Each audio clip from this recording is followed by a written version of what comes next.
বাংলাদেশ জামায়াতে ইসলামী প্রথমবারের মতো একটি আসনে একজন হিন্দু প্রার্থীকে মনোনয়ন দিয়েছে, যা দেশের রাজনৈতিক অঙ্গনে বিরল আর জামায়াতের ইতিহাসে নজিরবিহীন। সেটি কোন আসন জানেন?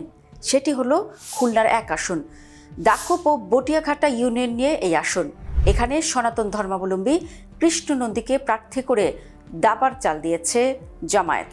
কারণ 90 পরবর্তী 8টি জাতীয় সংসদ নির্বাচনের ইতিহাস বলছে খুলনা এক আসনে সনাতনী ধর্মাবলম্বী প্রার্থীদের বিজয়ের হার তুলনামূলকভাবে বেশি। এই সময় মাত্র একবার 1996 সালের ফেব্রুয়ারির বিতর্কিত নির্বাচনে বিএনপি প্রার্থী জয়ী হন। এছাড়া একবার শেখ হারুনুর রশিদ ও একবার শেখ হাসিনা নির্বাচিত হলেও অধিকাংশ নির্বাচনেই বিজয়ী হয়েছেন সনাতন ধর্মাবলম্বী প্রার্থীরা। এবারও সেই ধারাবাহিকতা বজায় রয়েছে। মনোনয়ন যাচাই শেষে এই আসনে বৈধ প্রার্থী 10 জন, যার মধ্যে 6 জনই সনাতন ধর্মের। তবে সবচেয়ে বেশি আলোচনায় কৃষ্ণ নন্দী। এই আসনে ভোটের অঙ্কে এবারও সবচেয়ে বড় ফ্যাক্টর হিসেবে উঠে এসেছে সনাতন ধর্মাবলম্বী ভোটারদের ভূমিকা। আর তাই সব দলই প্রার্থী নির্বাচনে হিন্দু ভোট ব্যাংকের কথা মাথায় রেখেছে। দাকোপ ও বটিয়াঘাটা উপজেলা নিয়ে গঠিত এই আসনে মোট ভোটার 3,03,542 জন। ভোট কেন্দ্র 119টি এবং বুথ রয়েছে 637টি। রাজনৈতিক দলগুলোর হিসাব অনুযায়ী মোট ভোটার প্রায় 46 থেকে 48% সনাতন ধর্মাবলম্বী। ফলে নির্বাচনের ফল নির্ধারণে এই ভোট ব্যাংক বরাবরের মতোই অত্যন্ত গুরুত্বপূর্ণ। এই আসনে প্রধান লড়াইয়ের আভাস মিলছে বিএনপি ও জামায়াতে ইসলামের মধ্যে। বিএনপি মনোনয়ন দিয়েছে দলের সাবেক জেলা সভাপতি আমির এজাজ খানকে। অন্যদিকে জামায়াতে ইসলামের প্রার্থীর কথা তো আগেই বললাম। এখানের দলটির কাণ্ডারি কৃষ্ণ নন্দী, যিনি দলটির ডুমুরিয়া উপজেলা সনাতনী শাখার সভাপতি। হিন্দু অধ্যুষিত এই আসনে জামায়াতের এমন প্রার্থী নির্বাচন রাজনৈতিক অঙ্গনে আলোচনার জন্ম দিয়েছে।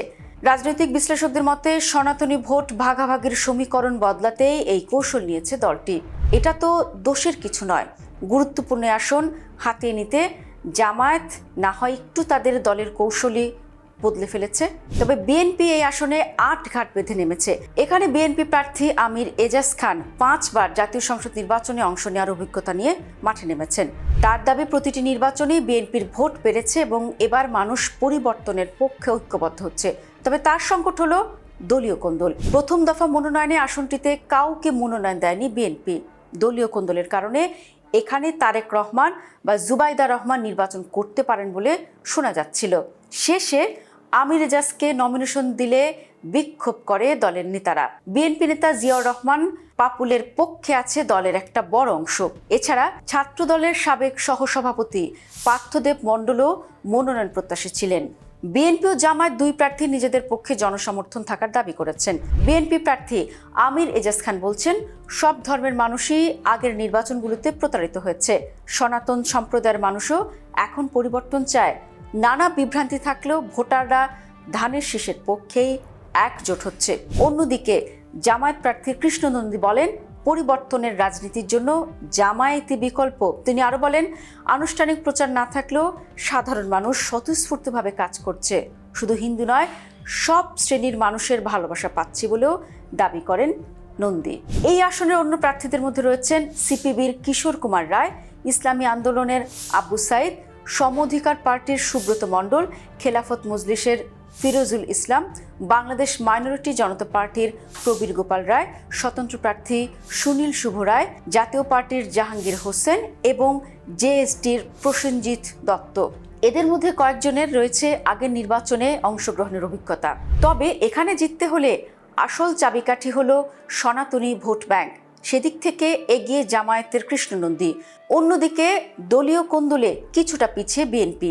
শেষ পর্যন্ত ভোটাররা কি সিদ্ধান্ত নেন সেটাই এখন দেখার বিষয়। তবে এখানে একটি বিষয় উল্লেখ না করলেই নয়, সেটি হলো প্রার্থীরা অনেক প্রতিশ্রুতি দিচ্ছেন, কিন্তু উপকূলীয় এলাকা হিসেবে জলবায়ু ঝুঁকি, নদী ভাঙন ও জীবিকা সংকট এই বিষয়গুলোতে সুস্পষ্ট পরিকল্পনা না থাকলে ভোটারদের আস্থা পাওয়া কঠিন হবে।